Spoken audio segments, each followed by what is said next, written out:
Ya chacho bibiara edeba enede jumadi so ewa ayobo TV.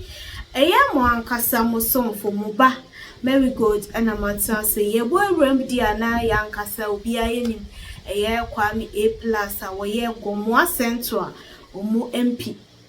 Na it seems that Ghana for bebre na start complaining say omunnim reason ti kra omoma eye A-plus e parliament esan say wakoye kanana ena owo eye parliament onfa eye mpuntijuma emba eye komwa central ense bebre ena ekoso na enede ya me no kasa die ya kasa ye ni tua ye Kelvin Taylor ne expose bi a chese okatechie efrifa ebe ye fa eye doctor US doctor bi a friend Anna Daily Sansem way just and say na a circulate ewo media na so aye chese doctor yi fake.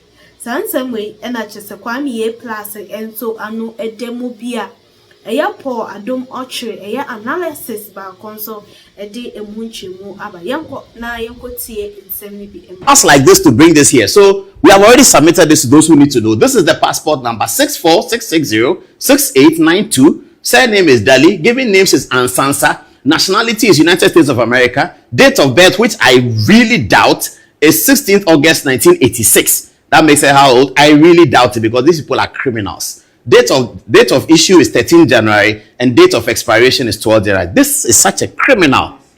Criminal. That's what they do. The other day, somebody was talking to me. When the NDC people were giving me this information, somebody talked to me and said, but you don't you know that A-plus works with them? I said, A-plus? He said, how you don't know? A-plus is the one who gives the guy also information. He said, but your information, the one they're talking about, it is A-plus. Didn't you see what A-plus said? He said that the only person to attack is this, and then the next day, it is A-plus. I said, it makes sense. That is why blackmail is the way they work. A-plus to another blackmailer. You come and sit on TV and say that I was doing a public service work, and then your boss, Zoom Lion, he called me and he paid me money. Look at such empty head in parliament. Empty head in parliament. He paid me money. And then I stopped. You see, I said sanitation must be decentralized.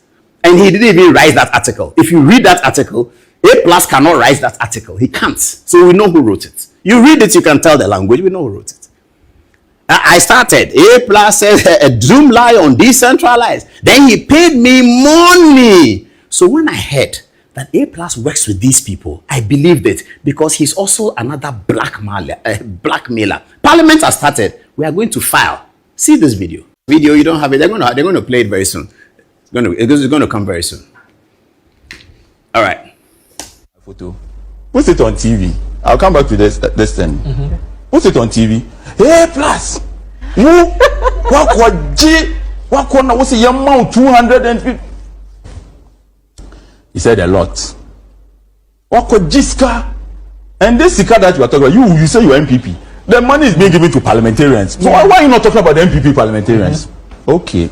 See me, I'm street and I'm so bad. Yeah. When you did that thing, I didn't respond. I just left him. Then on Monday, and Paul, listen carefully. I started with management must be decentralized. Because it is Zuma who owns Metro TV. So if you use Metro TV to do that one. And after he did all of that, I started with management must be decentralized because I wanted to attack his boss, Zoom Lion. And I spent time. You see where all the youth employment issues are going? I will have time. I will deal with you. His boss called me. Look, Zoom Lion. He called me so many times I was not picking his phone. He called me. Everybody in this country was calling me. Zoom Lion wants to talk to you. I was not picking. And Paul, ask your boss that the time he met me, what happened? I won't sue you for defamation by your boss. You see, I've stopped the waste management. You see, I've stopped. Because his boss paid me for his misbehavior on Metro TV. Your boss paid me. How much? Because the way you're saying pay, good money to stop writing about him on social media. I'm telling you, this is Kwame A-plus. Me, I'm a brutal guy. I am truly disappointed. A-plus is a brethren of mine. I don't know how to handle this, but I will handle it. I am utterly disappointed. You are not even ashamed of taking the money. This is a bribe taker who, my brother, my sister, should be impeached immediately from parliament. I'm disappointed in A-plus. I'm truly disappointed. No, we can't allow this. If an MP, my brother, my sister, can tell you that he was on a certain agenda and the agenda was not supposed to benefit the people of Ghana but himself, he became unlawful so that he would be able to get his own back. I hope you know what that means. I am most disappointed. In fact, I am so disappointed. Maybe I need to write to the Speaker of Parliament and draw his attention to this publication. I'm waiting for the day that I'll be told that it is a fake publication, it's not true, and that A-plus didn't say this. Then I'll say, yes, bro. Now we're going over to the big story of D-levy. 2 nights ago, was it Tuesday night, the government of Ghana passed a new tax in Parliament. We're going to give you the details of the taxes, and the tax was explained as having been passed on the back of imploding energy sector debt. The government says that energy sector debts are so high that if this tax is not passed to raise revenue specifically for the energy sector, then there would probably be a meltdown in what we call in Ghana doomsday, which means there will be power crisis, and that there will be no electricity for people in their offices, in their homes, and in the factories. So the government is campaigning with the people that please accept to pay 1 Ghana cedi on each liter of petrol so that we can raise this. People raise questions about an old similar levy called the ESLA, and which was also set up by the NDC government of President John Dramani Mahama back in the day. Well, the government's response is that the money that was saved in ESLA has been squandered by the outgone New Patriotic Party government led by Nana Addo Dankwa Akufo-Addo. Tonight, we're getting into all of those details. To find out, we'll first show you the real impact that the new levy, which the NPP christened as D-levy, which means Dupso levy. That's the real impact of that on whether you are doing an Aboboya, whether you have a Hyundai Express, or whether you have a Toyota this, or whether you have a Sprinter, or whether you are going to Accra, Kumasi with the big bus. What is the impact going to be, and when the total capacity of fuel in those vehicles are completely filled, what's going to be the impact? We're going to show you all that on the touch screen. Then next, we'll show you a clear comparison between how much money you are spending if the e-levy was still around, if you did your entire mobile money transactions, and how much money you are spending with this one. We will indicate, of course, that this one, it being petroleum, has a multiplier effect, whereas e-levy may not have a natural multiplier effect. This has a natural multiplier effect because movement of people and movement of goods always adds to the prices. So we're going to discuss all of that in some great detail. And tonight we are making obeisance to the Islamic festival, which is tomorrow, Sanla, all over the world. It will also be celebrated in Ghana, and it's a holiday. They say Baraka de Salah.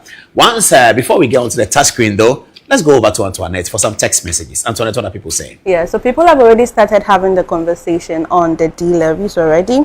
One Riverson Opon, who happens to be the CEO of Association Oil Marketing Company, says the petroleum levy is nothing new because it has been in existence for years. Last year alone, it generated over 9 billion Ghana cedis. The real question is, what was that money used for by the previous government? Nandana Asari Edmond Hillary says, we are currently paying so much taxes for fuel, about 21%, which almost is 3 Ghana cedis per liter.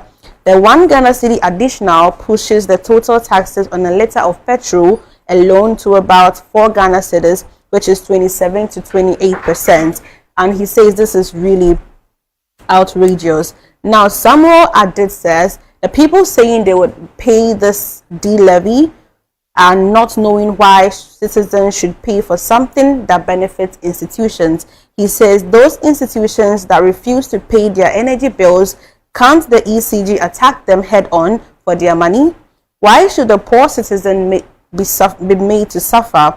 People are saying petroleum prices have gone down, and this is 1 step forward and 2 steps backward.